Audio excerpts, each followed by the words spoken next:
clear map of, oh, sorry, it's now being recorded. Got it. I just got that message. So the contribution here is to provide us with this map of what is, looking from the outside, quite an understudied area of constitutionalist scholarship. I know there is a very budding field of South Asian constitutionalism. And as I mentioned, I'm a consumer of this field, but it is so wonderful to have such a clear map provided of the judicial development of an economic and social rights discourse local to South Asia, or elements purportedly local to South Asia. So I found this an incredibly clear map. The reader will be taken through a course of the theoretical debates about the justiciability of economic and social rights, and this is very clearly stated from both domestic scholarship and, of course, the international human rights scholarship, where justiciability has been a defining question around the recognition of economic and social rights as due human rights. The paper then takes us through to a clear accounting of jurisprudential developments around the right to housing, the right to health, water, and sanitation, grouped that way, the right to education, and the right to food. And in this respect, the reader sees a lot of kind of the usual suspects, if I can call it that, the familiar cases, particularly those that have been developed in the Indian context through the Indian Supreme Court and its interpretation of the Indian Constitution and the amendments to that Constitution and various pieces of legislation.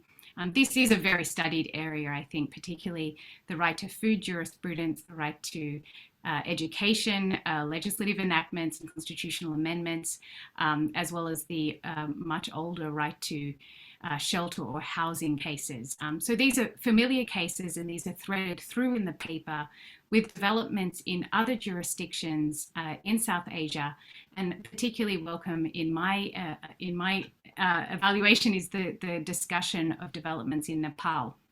So with this clear map, we get both the theoretical questions, how these questions inform us about what happens when courts wade in to the debates around economic and social rights and seek to enforce them. And then we're provided with an analysis of whether courts do fall under many of the challenges, including the challenges of assuming due epistemic authority over these matters that raise important political and scientific questions, as well as the democratic responsiveness of courts once these decisions are made. How are they changed through democratic processes? And of course, that's a perennial debate within the constitutionalist literature, well mapped in the paper, and a big conundrum for us here in the United States, particularly with the current developments of a Supreme Court quite radically changed with the last 3 appointments, which leads to a lot of political scientist analysis of this very conundrum, and it's helpful to see a jurisprudential analysis here. So what I thought I would do is just field 3 issues, or open up 3 issues for discussion with Dr. Raut around the paper. And I want to discuss somewhat the groupings of the region of South Asia. And I feel like I'm speaking to absolute experts on this issue, but I'm just going to raise some questions around that. Then I want to raise some questions about the dynamics that are set up in this paper between the court as an actor, a political actor, and the other institutions of politics, the executive and the legislature. And in the background, I acknowledge other groupings of civil society. So I want to raise some questions about those interactions. And lastly, I do want to ask a little bit more of the author in relation to Nepal, which I'm extremely interested in, and I think is a very undermapped set of developments in this area. So those are where I'm going to be going. But I just do want to just reiterate just how helpful it is to have a local analysis of these issues developed by people who have local knowledge, local maps in place, and people that have got scholars who've gone to the trouble of also being, of course, internationally and comparatively informed, and who go to the trouble of translating their knowledge into vocabularies and discourses and categories that are familiar with external audiences. And I think it's a great strength of the paper that that translation is occurring, so that someone without particular expertise can understand developments and read across knowledges. So I know that the paper will have different readerships and different audiences, but let me just say how helpful it is as an external, as a reader external to living in the area, how helpful it is to have this more localized knowledge and localized mappings. So if there's no questions at this point, let me move to my first comment, which is a comment on the regional groupings that are helpfully made. As I mentioned, the paper is a paper about South Asia. It's described as constitutional transformation of social rights in South Asia. And the author, Dr. Raut, goes on to nominate what countries get to be put in this regional grouping: Afghanistan, Bangladesh, India, the Maldives, Nepal, Pakistan, and Sri Lanka, and then goes to provide some kind of map of these, acknowledging Afghanistan, for various reasons, is not front and center in this analysis, and various countries are centered or less centered. So it's very interesting, I think, for South Asian scholars to set up these groupings, particularly for a translation to people outside of the region. And I think Mark Tushnet has described this area of constitutionalism, South Asian constitutionalism, as unstable constitutionalism. This is kind of a way of mapping a region. One can expect uncertainty or expect the unexpected in the constitutional trends and developments in the region. And I was curious, I wanted to hear more in this paper of where the author sat with that diagnosis. Is this the first thing we should take from this region? Not to say that Mark Tushnet is saying it's the first thing, but is this an appropriate way of understanding developments here? Is this a region that is linked geographically, or better understood as being linked historically or culturally? Where does the biggest unifiers occur? Or is a big template or a big issue in this area diversity or heterogeneity? And so that was a kind of category question about South Asian constitutionalism, again, from the outside looking in. And I guess particular to this paper, I wonder if this grouping has anything to do about the categorization of economic and social rights as a subset of human rights or of constitutional rights. Is there something in the cultural traditions or in the history that suggests a right to food might be understood in a unified way in this region of the world? Of course, there are papers and analyses by political scientists of regional trends in economic and social rights enforcement. And I'm thinking of Evan Rosevier and Ran Herschel and Courtney Young's analysis, which is to say regions make the biggest difference. Civil law systems are often the systems that enforce economic and social rights. And depending where the region is, you're most likely to find economic and social rights in a constitution or unlikely. So there seems to be regional mirroring trends around economic and social rights. Now, political scientists can do this by coding and mapping, but I wondered whether there's something that can be brought from the local understanding of history or culture or traditions or geography or something else that might explain why economic and social rights make sense as a grouping, and also why food, health, water, and sanitation may be grouped together as making sense. Others would put health to one side, food and water and sanitation. I see a lot in the literature of different ways of disaggregating these economic and social rights and then putting them together. and I've described in a paper on holism and separability what virtues that come from regrouping rights differently, understanding their institutional trajectories, how they respond to different ministries or different histories. I wanted to know more about whether there's something in the region that would explain these categorizations in particular. And then I also wondered, in the region, if there's a particular story that could be told about rights in general. And I'm referring now to kind of recent scholarship that really interrogates the history of rights and tries to kind of displace or dethrone the Enlightenment and the Western tradition as the kind of oracle of rights. I'm thinking of Charles Walton and Stephen Jensen's work, displacing the three generations analysis, first generation rights being civil and political, second generation being economic, social, and cultural, perhaps third generation being environmental or collective. We might be seeing a fourth generation of digital technology and rights associated with that. And so this generational analysis has been a kind of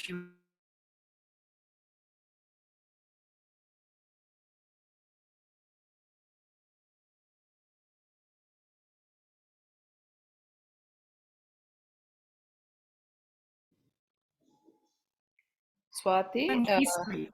okay. Is everything okay? You froze for a few seconds, Katie. Now okay, yeah. Tell me when that happens again. I'm sorry about that. That's all.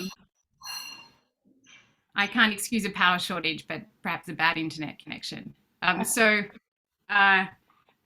I had been describing the long history of economic and social rights as really informing the way in which categorizations can be upended, and the chronological categorization, civil and political, economic, social and cultural, and environmental and collective rights. And so I wondered, here in the region of South Asia, whether there are longer histories to tell that helpfully displace that. And I think looking outward and looking in various places is incredibly informative to see how long-standing obligations have been understood. So this is basically not an obligations first analysis, but the acknowledgement that all rights entail obligations, particularly where power has been conferred on a body. Rights require obligations, positive and negative obligations, from the state within a legal system. And so I wondered whether other configurations of society looking back in South Asian history can describe those obligations and help inform our conception of economic and social rights. And if this comes through in the jurisprudence at all, if the judges are talking about this, ever making references outside of the context of the international human rights documents or the constitutional text.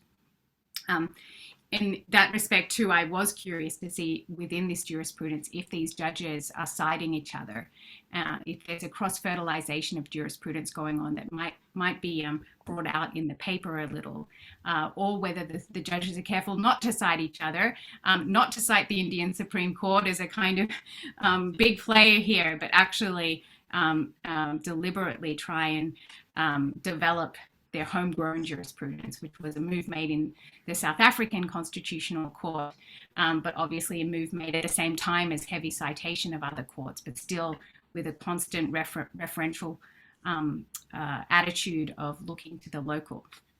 Okay, so that's my first question, the regional groupings, what we can understand from history, geography, those kinds of things. Of course, this is just one paper, but this is a paper that speaks to a much longer research project, I think. So it does come out as a question for the paper.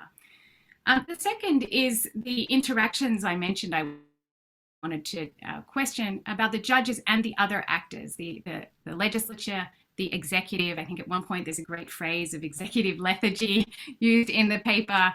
Obviously, we're dealing with a moment in international trends where we're seeing executive overreach, a huge amount of executive power. So I was very curious to see what interactions the judges had in these various jurisdictions under study with these other bodies. My own model is that of a catalyst, that the judge can actually catalyze the resolution of disputes elsewhere, and the court itself does not have to solve them, superintend a solution, maintain supervision of a case. My own preference, normative preference, is that the court not see itself as having to provide that final word. And that model is very much coextensive with Mark Tushnet's model of weak form judicial review, which is mentioned here. But I was curious to see where these interactions take place. And I would particularly point the readers to page 13, where there's a long list of legislation that is described as coming out of the product of the court, legislation passed in relation to education, the right to education, forestry reform, social security protections. These have come from Nepal. They're listed. There's a sense there's some causation going on. But I was very curious to see whether the court actually required this, was very explicit in the design of a remedy that sought reporting back within a period of time. I know from the writing of Malcolm Langford and Ananda Mohan Bhattara, that there has been instances of the Nepali courts requiring a 3-year time limit for legislation to be passed, which is a really interesting move by a court in dialogue with the legislature, and does kind of disrupt our very traditional ideas of the separation of powers and the appropriate constraints of a remedy. So I was curious in reading the paper for those kinds of interaction, which I think that Dr. Raut knows and understands, but are a little undershadowed in the paper. And page 13 is an example where I think there are 4 stories to be told in the legislation that's described there that I was really eager to read more about. The idea of courts giving a deadline, the ideas of courts supervising a negotiation between parties, all sorts of different interactions can occur that we've seen occurring in various jurisdictions. I was curious to see how they're playing out, whether remedies like meaningful engagement in this very interesting South African remedy, or remedies like calling for a public hearing that we see in some Latin American jurisdictions, are taking place in this context. I also, following on from those questions, wondered if we should be skeptical of the legislative results. And I'm thinking here of Agya Sen-Gupta and others' work in my book on the future of economic and social rights, where they study the right to education reforms and the right to education legislation that followed the constitutional amendment in India. And don't see it as resolving too much of the greater problems of access to education in India. So it's similar to some of the middle class bias critiques that we have read about in Latin American economic and social rights jurisprudence, but distinct. I wouldn't say it's the same critique. And also I have a lot to say about that critique, as nevertheless, not as devastating as one might assume for economic and social rights success, and particularly for helping those who require it the most. In any event, I was wondering about what the after story of these legislative reforms was, and whether there are studies of impact. Of course, political scientists have done a lot of studies of impact on economic and social rights judgments. There's great work by Malcolm Langford and Cesar Rodriguez Garavito in this area. What kind of assessments of impact from the legislation catalyzed by the court can we see? So that was another place in the paper I was really eager to hear more. My recent study of South Africa, not so recent now, pre-pandemic, I think now 3 years old, had been to see that courts adopting a managerial role, supervising the follow-up remedies in economic and social rights cases, was something that I think Mark Tushnet had predicted, that weak form is an unstable role and weak courts will become stronger over time, and they may revert back as well. Looking at managerial courts in South Africa, I found that they had to become stronger and stronger and stronger, more detailed, more prescriptive, bringing out the big guns of contempt of court and all sorts of other strong remedies when earlier cases had not been complied with. And this is going to the question of effective effective government, that it was a question Vicky Jackson and Yasmin Dawood put, and there's a book coming out on the subject. In that, I saw that managerial courts were becoming ever more managerial, and yet there were other provisions of the Constitution which did provide clarity on economic and social rights, provisions like the duties of public administration, basic duties of the state to provide for an effective bureaucracy. These kinds of constitutional provisions then fed into the remedies sought in economic and social rights cases. So that's my question about the court as a political actor. Lastly, I want to raise the question of Nepal and the kind of close mapping I was really curious and really happy to see being done in the paper. And here I was thinking of Sabrina Singh's recent analysis of economic and social rights development in Nepal. And what I really liked in her work was the kind of historical assessment of the background development and economic policies that had been informing Nepalese policy since the 1950s. And, you know, import substitution policies, clear decisions made between whether the rural areas or the urban areas were going to be taking the lead in attempts to provide for economic growth, where education should be rolled out, if anywhere. A really clear sense of, you know, a very distinctive history in Nepal that needed relating and needed connecting to the economic and social rights project. So I wondered if more in the paper could be done to describe, I guess, given the ambitions of the paper, South Asian political economy and the backdrop to economic and social rights jurisprudence, but in particular Nepal. I was very curious to see more done in this paper to provide for the reader a very brief summary of what kind of decisions had already been before the court, or had the court not engaged in any kind of enforcement around on property allocations and investments and these kinds of things. So that's my last paper about the historical mapping. To take it to a more international context, I think the paper leaves off the extraterritorial obligations that flow from economic and social rights, and therefore leaves a lot of other countries off the hook in terms of Nepal's ability to provide and realize economic and social rights, depending on its resources, which of course does also depend on the global economy and other countries doing their bit. There's a lot of analysis by Olivia De Schutter and others on that. The paper gestures towards that, but I thought it chooses not to go there, thereby leaving rich countries particularly off the hook. But I thought that the paper was still so valuable, made such an interesting contribution to the area. We'll follow up more with what I've been talking about, Dr. Raut, but I just was delighted to be able to read it and to provide these comments. Thank you.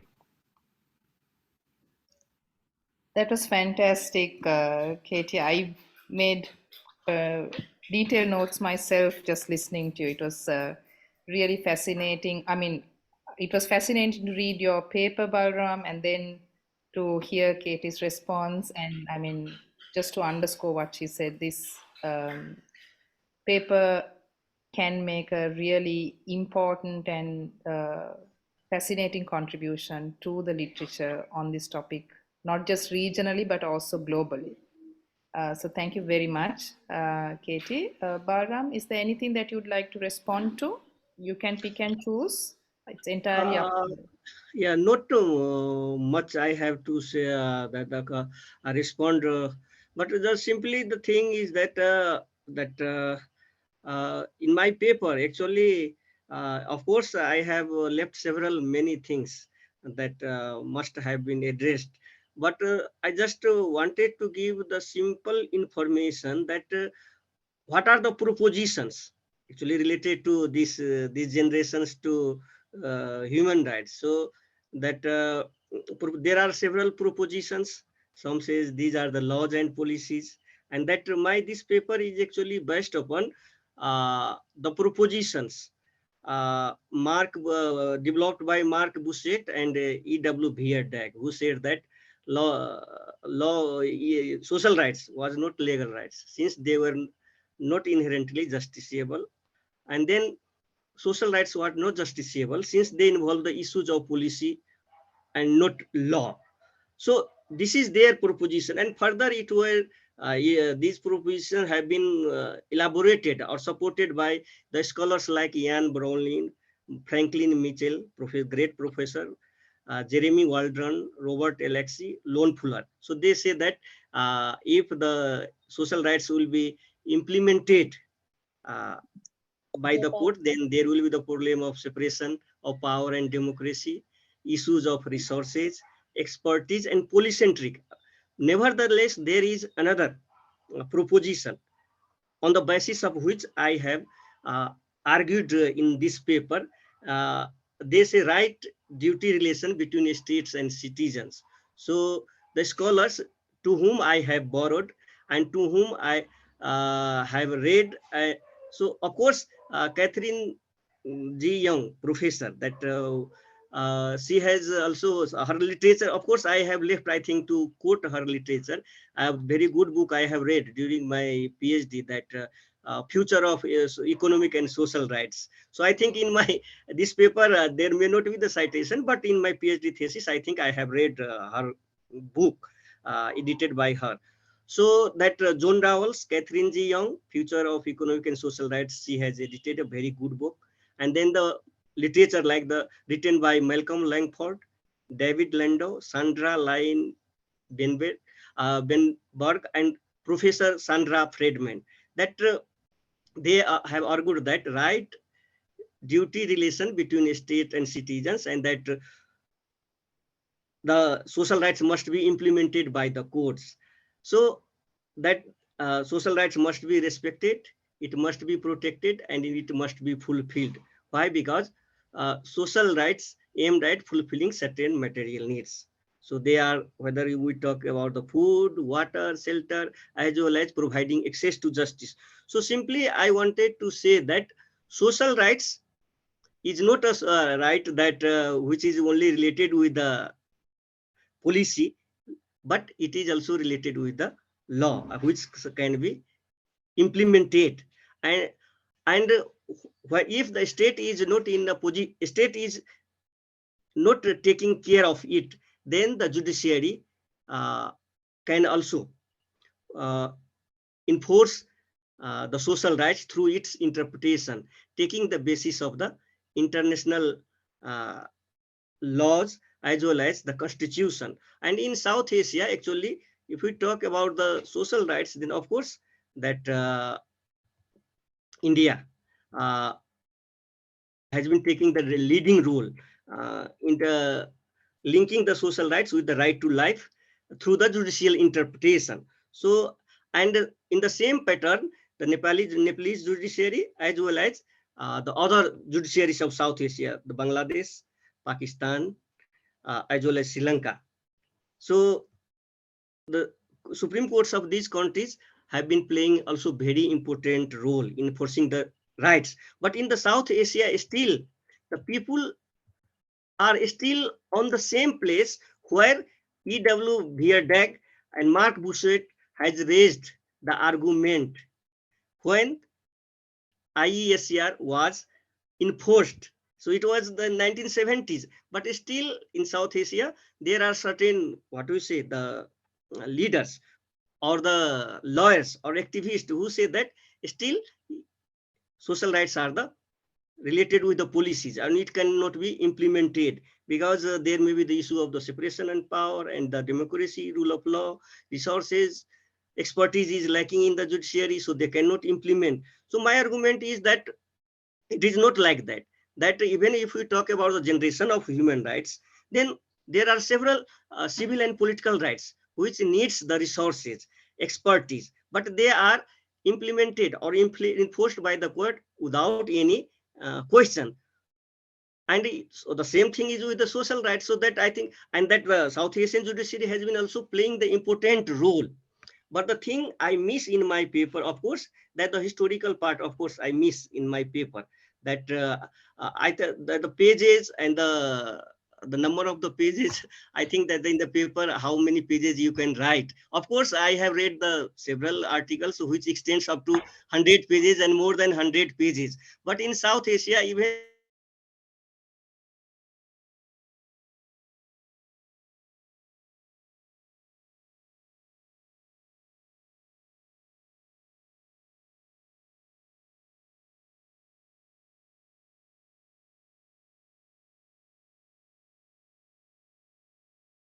it may be long, and that so that they may say that it cannot be published, so that otherwise that I should have to write the historical development of the social rights in the South Asia as well.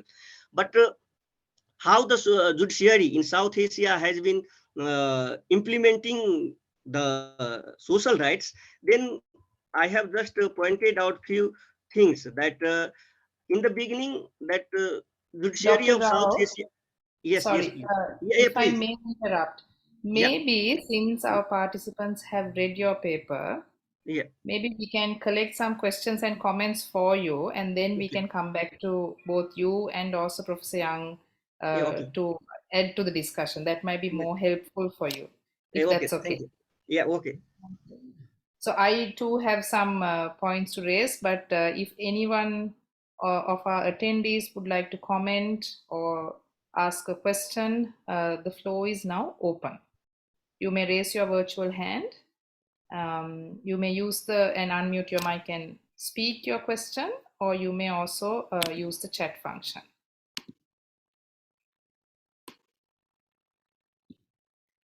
And while we wait for the comments and questions, if I may, Balram, I also want to underscore what Professor Young said about the ambition and scope of the paper.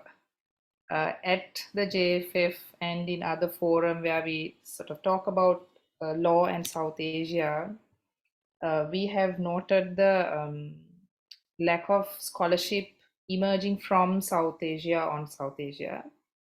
We've also noticed a lack of scholarship that draws from jurisdictions other than India in South Asia.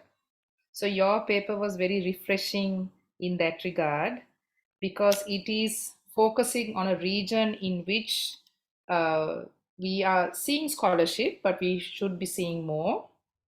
But also the focus is outside of India. So it was a welcome paper to read in that sense. But precisely because of that, as you noted as well, and as Professor Young mentioned, the burden that you have to discharge tends to be a difficult one. Because not only have you to introduce the Nepali current context, you have to also bring in the historical dimension because that work is difficult to find for a global audience. And then you're also relating to other jurisdictions in South Asia. That's a hard task.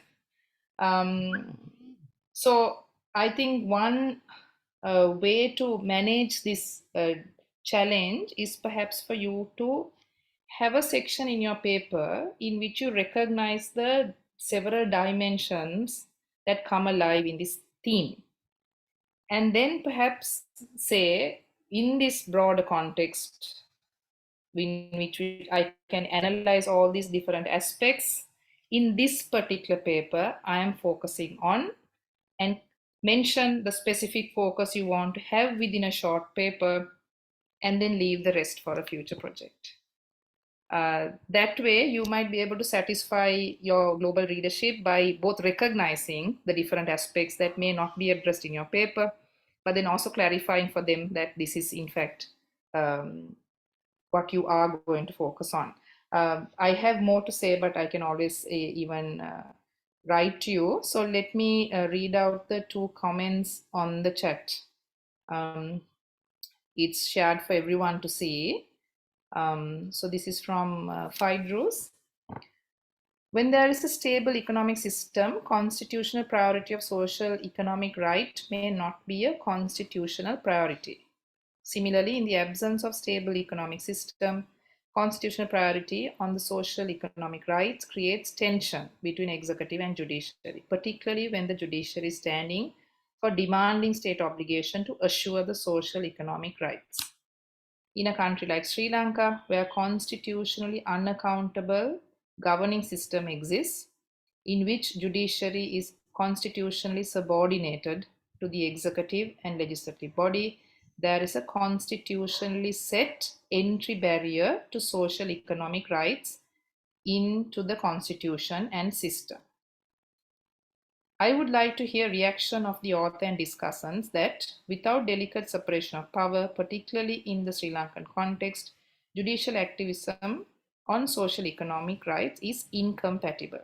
I would also like to hear from the author how the Nepali constitutional arrangement give the judiciary a fair hand in the enforcement of the social economic rights, and what kind of suggestion you may add to the Sri Lankan context, where the judiciary is constitutionally placed to protect non-justiciability of state policies and the judiciary is ensuring state unaccountability.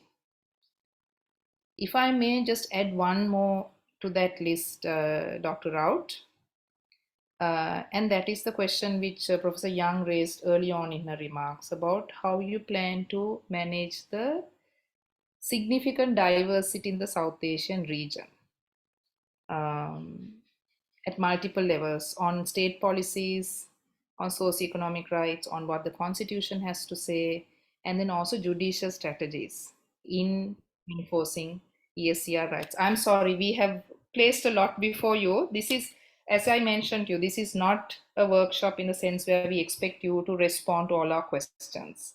So please feel free to respond to what you may choose to, and we can come back to the discussion. Thank you. Should I now? Yes, please. Yeah. So yes, I just specifically in context of Nepal, if I say about the constitution of Nepal and social rights, then several social rights have been incorporated under the fundamental rights part 3.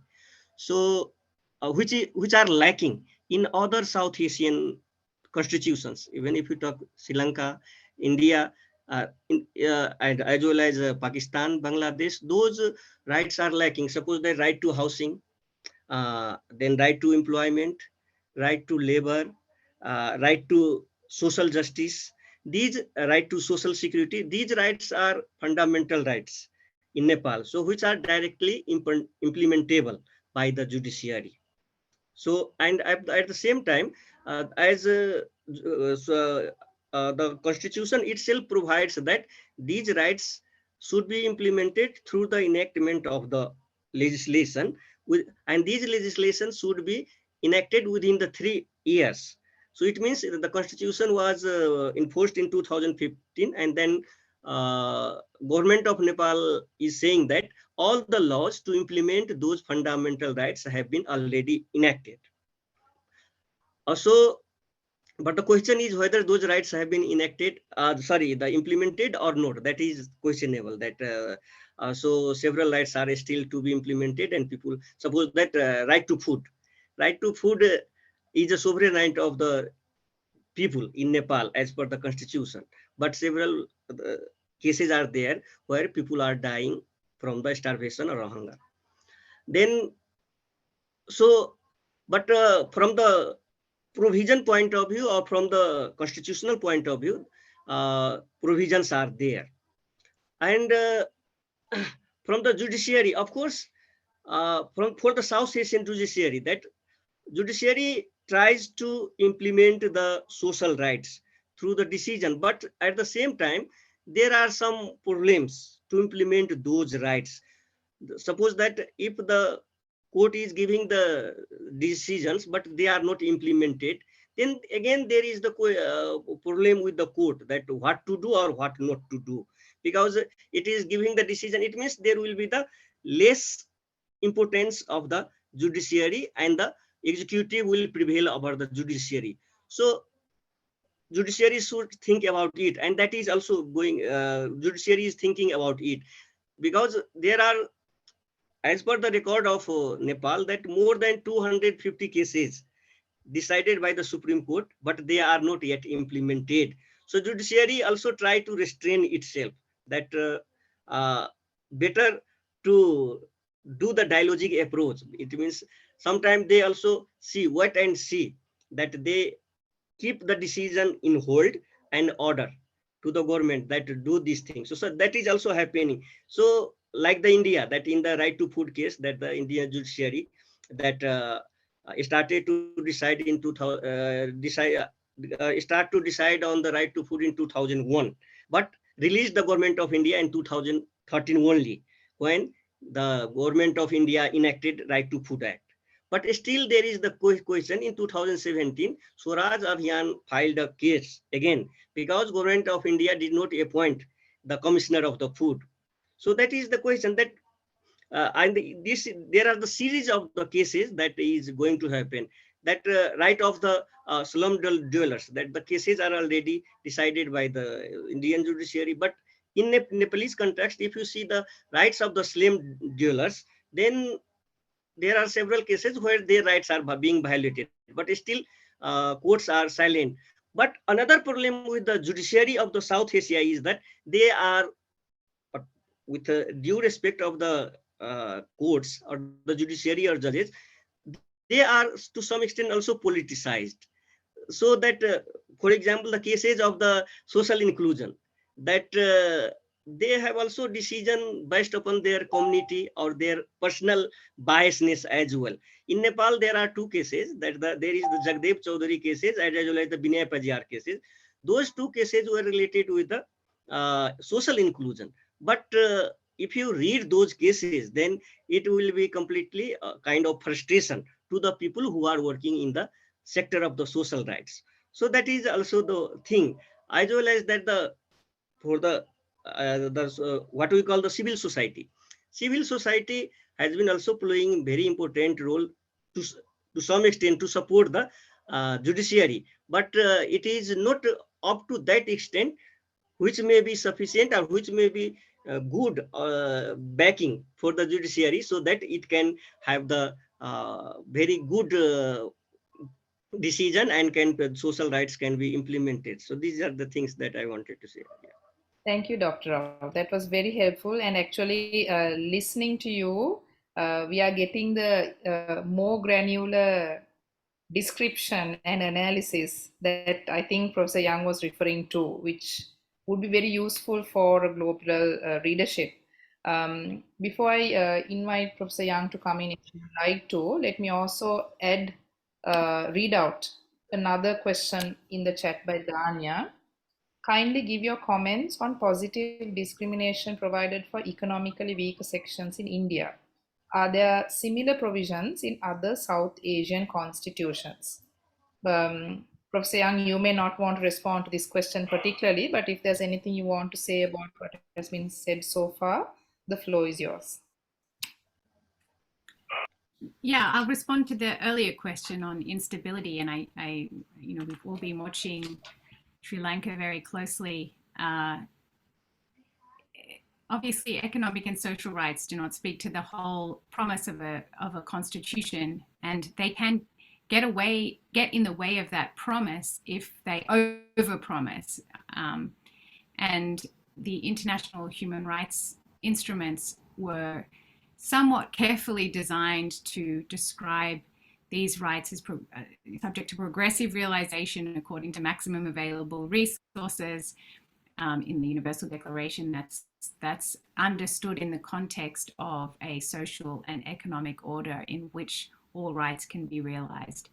So there are both extraterritorial dimensions to it implicit in the Universal Declaration that are then given voice in the international treaties as obligations of technical cooperation and assistance. There's a lot of work being done on that.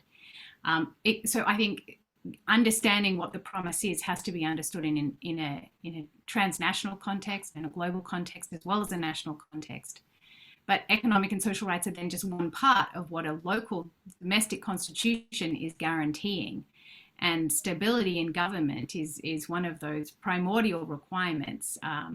The rule of law, subject to all sorts of contestation over its precise meaning, is kind of primordial to the Constitution as well, in which the text of the document is understood to mean something.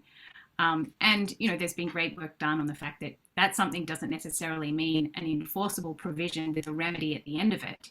It can be informing state policies, as the directive principles of state policies were imagined, and obviously they fed into jurisprudence in a particular way. But there's been great work done on what preambular statements can do, what other shapings of politics can occur through constitutional provisions. But I think that the question about instability kind of speaks to a model. So putting economic and social rights in context of the whole sea of constitutional protections that are required, and a subset. There have been tensions, I think, in the models we use to think about courts. If we want to go in the direction of dialogical courts that are not strong form, that are not peremptory, that aren't dictating legislation or executive action, but are rather kind of setting up a dialogue to ensure some kind of feedback is occurring. Information is being generated, as the paper describes. All of these other things happen rather than hard remedies. If we think of it in that context, one early model that was very influential, very helpful, was one described as a model of destabilization rights. Economic and social rights understood as disentrenching perhaps an inert government process, a government process that had ceased to become responsive and had been kind of protected by layers and layers of institutional power and unresponsiveness. So destabilization rights was put forward by Charles Sable and William Simon to explain some kinds of small S social rights protections in the area of housing or income security or educational desegregation in the United States. And their model was, what can happen with this litigation is that these institutional inertias that are occurring can be destabilized. And then suddenly, because of the reporting back requirements, because of all sorts of interesting experimentalist remedies that can be developed, results can occur. And that model sits uneasily when there is so much instability in the system, and perhaps when the civil servants may be a backstop that one wants to continue to protect. It really depends on context. And I think one can't kind of abstract this too far. But I think the model of destabilization sits in tension with other models that were developed outside of the United States, such as in Latin America, David Landau's work on dysfunctional legislatures, courts stepping in with the right to health judgments to set up a bureaucratic wing to actually solve the problem of health financing, or solve the problem of paying due heed to the needs of internally displaced persons. These kinds of models resulted from the legislature just not acting. And so it's not a model of destabilization so much as a model of stepping in. But then again, we need to rejig our models of the separation of powers if we go to that area. I think South Africa has been interesting to consider in terms of a wide sea of very unstable effects. The court carefully carving out a role for itself to require processes to follow without making this, I guess, an excessive degree of control in a situation that has been lacking control. I'm thinking of perhaps Heinz Klug's work on the role of the courts during the corruption scandals that hit the former President Zuma, and the fact that in requiring certain economic and social rights, utility cases, anti-corruption cases to actually be heard and proceed, the court had a restabilizing effect in South Africa. So what I guess the bottom line for me in thinking through this really important question is that there's kind of no formula, but there's equally no strong prescription that courts are the answer, and a particularly forceful court can rescue a situation of instability, since the courts are themselves subject to the very same pressures. So context matters.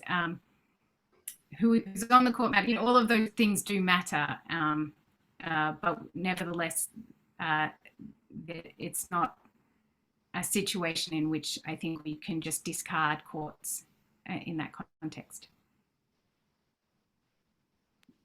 Yes, thank you very much, Katie. We have 2 more comments. I'll read them out and then maybe go to Dr. Raut. So we have Danya's question, Dr. Raut, about positive discrimination for economically weaker sections in India.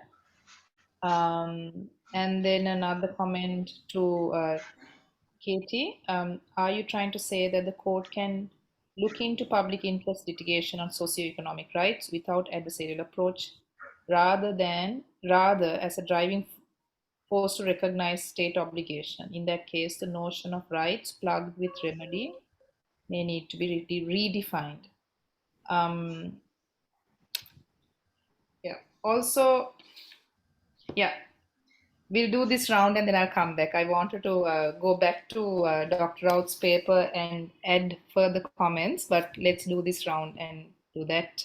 And if anyone else wants to join the conversation or jump in on any particular point, please feel free to raise your virtual hand or use the chat function. Dr. Raut? Yeah. So, of course, that when we talk about the positive discrimination, then yes, in India there is the positive constitutional provisions. When we talk about the right to education, right to job, or actually right to employment, actually the constitution itself does not provide right to employment. But if you see the laws, there is the law Manrega that Mahatma Gandhi National Employment Act. So that talks about the right to work, but that is different than the others. In the right to reservation in the job, of course, there are reservation. If you talk about the positive discrimination, then in India, actually in the government jobs or in other sectors, private sectors as well, almost 60% reservation in jobs are as per the amendment of the 2019 in the Indian constitutions. So which is we can say that the very higher reservation for the social inclusion actually in the employment sector. So there is the positive discrimination, as well as if you talk about the right to education, then of course in India there is the positive discrimination, which is the fundamental rights. But in other South Asian countries like the Sri Lanka have the DPSP, what we call the directive principle of the state policies. So there is in Bangladesh also the same provisions are there, and they are being implemented, taking into consideration of the principles of the positive discrimination. So though there may not be the constitutional provisions, but there are some specific legislation. In Pakistan, there is the legislation, compulsory right to education is there, and in Nepal, of course, that there is already right to education is already, that is the positive, and the right to women is already there. Or even if you see the social inclusion, then the social securities, all things are there. So I think positive discrimination, directly or indirectly, they are being implemented by the court, but some and on the basis of the decision of the judiciary as well, that the executives of the South Asia, they are also enacting the laws to implement the principles of the positive discrimination. Yeah. Thank you, Dr. Raut. Katie, would you like to respond to Phaidrus's question, and any other comments that you'd like to add? Also, yeah, just respond first to this, just following up that the discrimination is, as mentioned in the paper, named on a number of grounds. The interesting aspects of intersectionality that comes out of a very developed US Black feminist approach, which recognizes that race and class can be compounded. Not only can different forms of disadvantage be compounded, but those two forms of disadvantage, or three or four, can sometimes render the rest invisible. And so it's an interesting aspect to think about affirmative action or positive discrimination in the ways that it can actually address the intersectionality, which is not only the compounded effect of different forms of disadvantage or marginalization, but actually how a very legalistic approach can render them invisible because of that. And so for Kimberly Crenshaw to be both Black and a woman means that affirmative action that would normally be available to African Americans or to women is suddenly not available because the legal system requires one to choose, and the level of discrimination may not be so obvious. So intersectionality, I think, is a really important notion to key into affirmative action and positive discrimination remedies. And so I wanted then to go back to Vira's question, which is, yes, absolutely.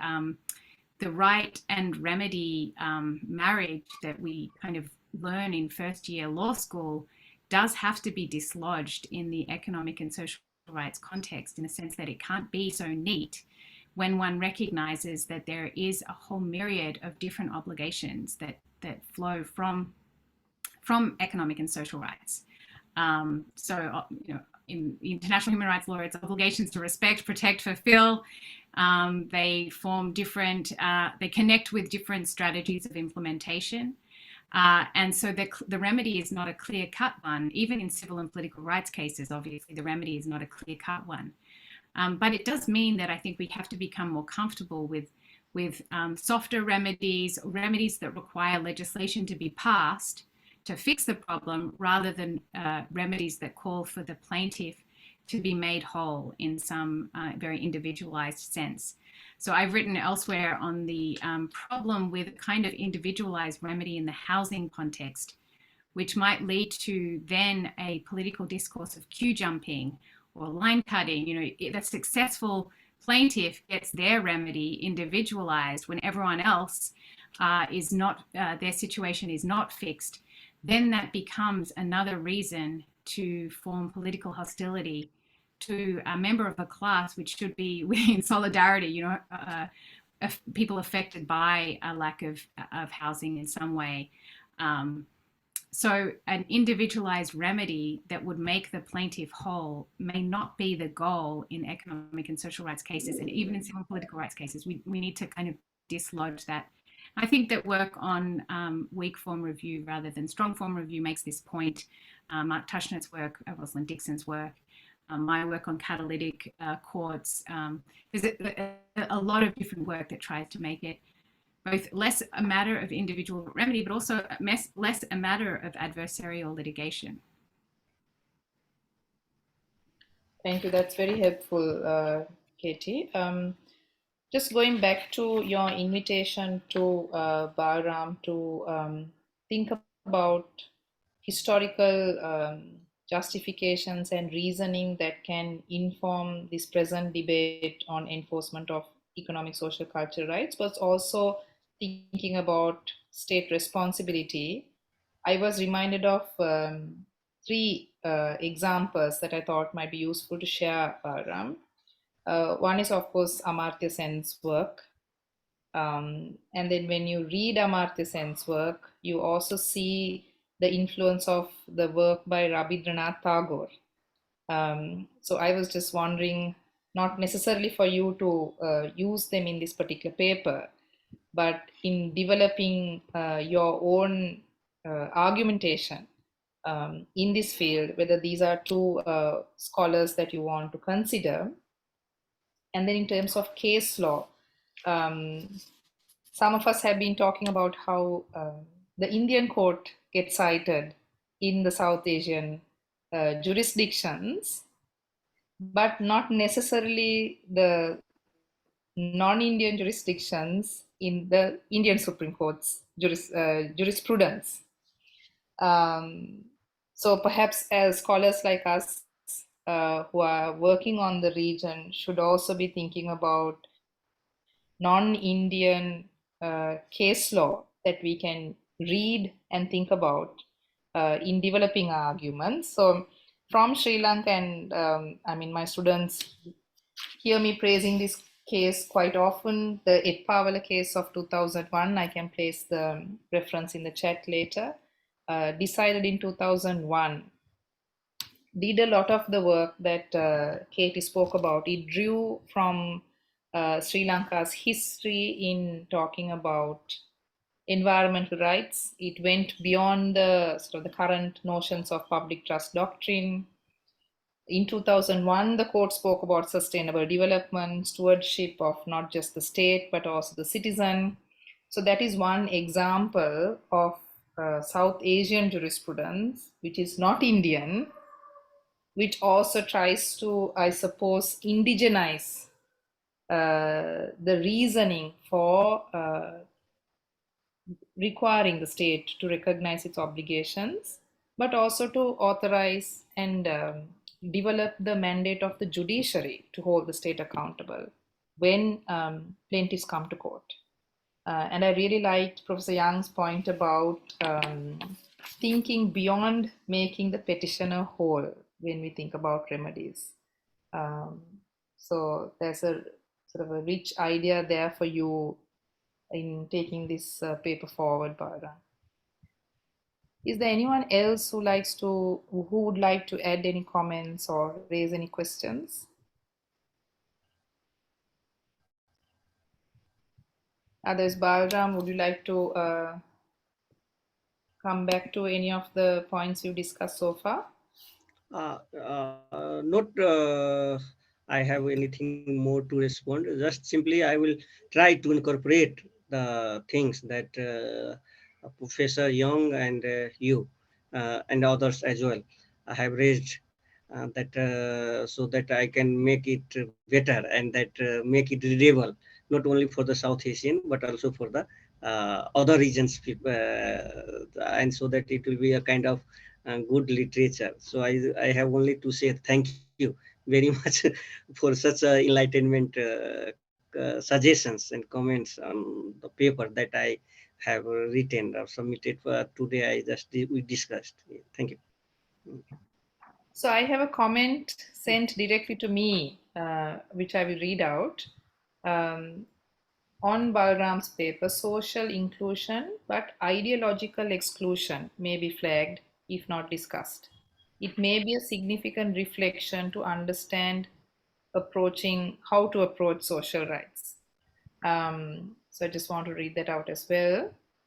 And the further clarification, I meant political inclusion but social exclusion. Social inclusion but political exclusion may be flagged if not discussed. Yes, so in the South Asian region, if I understand this comment properly, I think Katie also spoke about intersectionality. Minority discrimination sits right across issues of economic, social, cultural rights.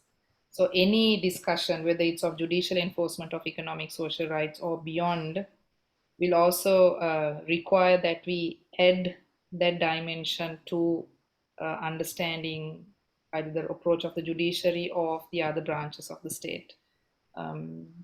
Yeah, so an example given here, especially in cases of minority religions, example, Muslims, and I'm guessing the reference is to Muslims in India. So this takes us back to really the question about the region and how we categorize economic, social, cultural rights. Why do we consider South Asia as a region useful for discussing law, discussing the discourse of rights? Really your paper, Balram, in that sense, it's across many different aspects of law. It draws from international human rights law. It speaks to the comparative constitutional law field. It is a clear contribution to work on law in Nepal and then also South Asia. Therein lies the challenge for you. So perhaps I think what is required is for you to take these comments back and think it through. And maybe we can discuss another draft and maybe look forward to further future papers from you in which you incrementally expand this work, because it's clearly a very interesting work. Yeah, I will try. All right. Yes. I would just add that the scope of the paper, I guess, the paper depends on where you want to have the readership and where it will be published. And so in using, I think Dinesha's very helpful advice of carving out what you are and are not tackling in this paper. I think imagining the audience of that journal or that book, or and imagining where their thirst, or talking to people where their thirst for knowledge is, and that will obviously then depend on what you choose to highlight and what you choose to leave to another paper. Obviously, what I see here in this work is a very long-term project, not one paper. And I just also want to just affirm the importance of Amartya Sen's approach, definitely to my own approach on, thinking through the values that are underlying economic and social rights as fundamental rights. And his capabilities approach has been very influential. We don't think of it as a South Asian approach, but his latest book is very clear about the intellectual influence of Rabindranath Tagore on his development, and you kind of get a sense of his constant going back and forth to roots, and then to the world, and then back and forth, and never prioritizing one over the other, but just constantly in dialogue and being shaped and open. So I guess in citing so much of the work I'm familiar with, I don't want to give that as what I think the ideas in the area. I think it's a constant back and forth of scholars outside of South Asia looking in, but just how valuable being in and looking out is. Yeah. Thank you for that, Katie. If we don't have any other questions or comments, I think we can bring this really useful conversation to a close today. So I just have one announcement. If there are any others who would like to present your draft papers with us, please do email us and let us know, and we'll be happy to schedule you and organize similar discussions online. Next month too, we intend to workshop a paper, and the details will be notified to you shortly via email. And I would like to close by first thanking Dr. Balram Raut for sharing this very interesting draft with us. It was a pleasure to read and a pleasure to discuss. And we wish you the best as you move forward and work towards finalizing this paper. And we look forward to reading it and also using it in our work. So all the best, and thank you, Balram. And to Professor Katharine Young, wonderful to have you with us. And thank you for not just speaking to Balram's paper, but also generating an interesting conversation, giving us much to think about. We really enjoyed having you with us in what is evening for South Asians. Thank you very much, Professor Young. Thank you, Professor Young, and as well all the people who gave me the opportunity to present my paper, and so that it will be help me to enrich or develop a good paper. Thank you. You're welcome. Have a good night, everyone. Yeah, good night. Thank you. Good night. Thank you.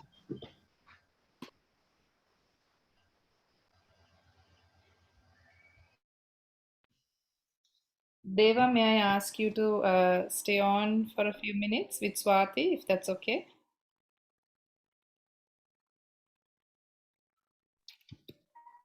Yes. I'll stay on. Yeah. Thanks.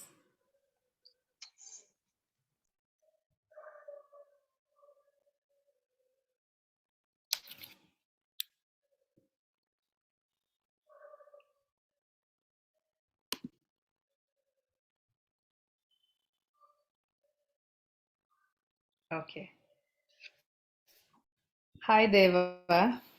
I'm Dinesha, as you already know, and then we have Swati Singh Pharma with us. Yes, hello Deva, Swati this side. Hi. I have we just sorry that I'm not switching on the video. Just actually logged in from the mobile today, so that's why. That's Right. I hope I'm audible because I'm just connected from the network. I don't have good connectivity also. So I hope it's audible to all of you, both of yes, you. yes. It is. So it's quite interesting because actually I could join slightly around 7:10 to 7:20, but I could actually hear most of the paper discussion. It's interesting to actually be part of this. So Great. Thank you for accepting our invitation to join. So you now understand what we do, correct. and I mean, I personally find it very rewarding to be part of these conversations because, I mean, one is we are able to contribute to cultivating a community, but at the same time, we find that it enriches our own work and our own sense of community as well.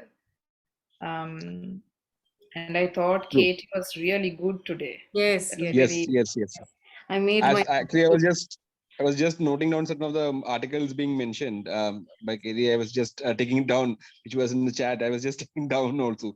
So it was Yeah. quite good, quite excellent to, as in, especially from perspective.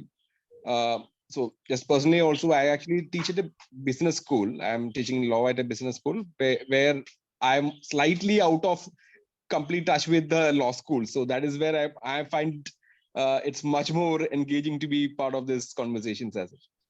So, what do you teach, Deva? I teach business law, a basic business law course, and then I offer electives on intellectual property rights and capital market law.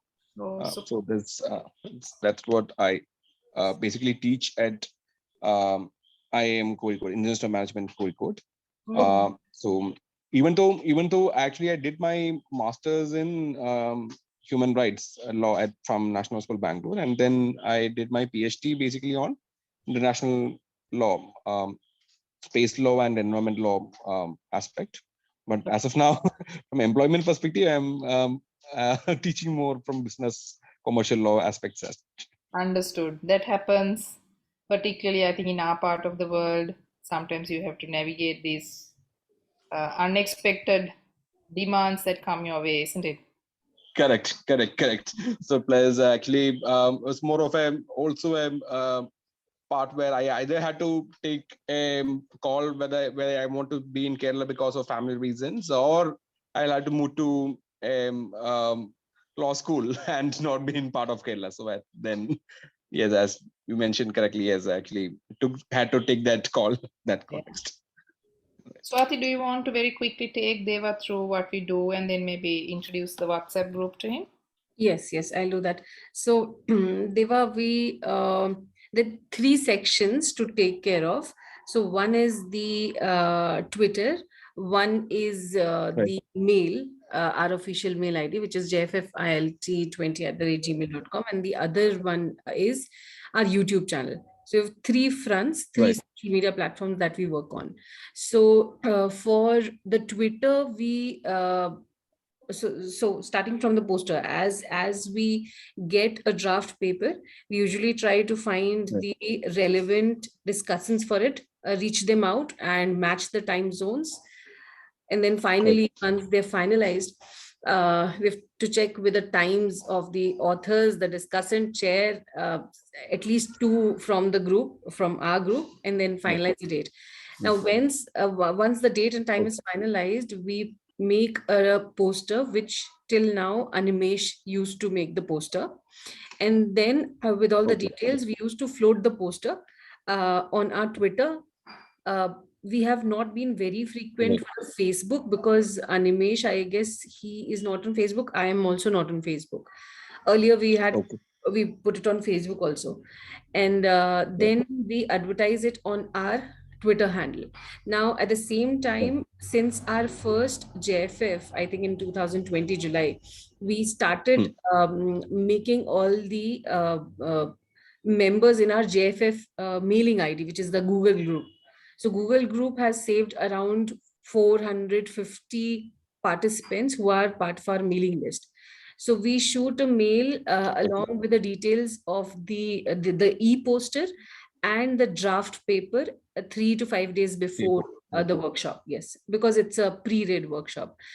And email management includes sharing the details, then closer to the date, maybe 1 or 2 days before the workshop, we share the joining details that is created usually by the one who's chairing the session. So usually someone from our group has been chairing so far the sessions. So Dinesha, Tarun, Swati Javeri, earlier TT Irwin, they used to share their Zoom ID details, and which we used to float with a mailing list. Also, with every JFF, there are new set of people who mail to participate in the upcoming one. So we keep on constantly adding them in our Google ID. So the mailing list is on increasing. The mailing Google group. Yes. Okay. Yes. And then when the workshop is actually taking place, we also live tweet it sometimes. And then once the workshop gets over, we save the recording. I just stopped. I'll stop the recording first.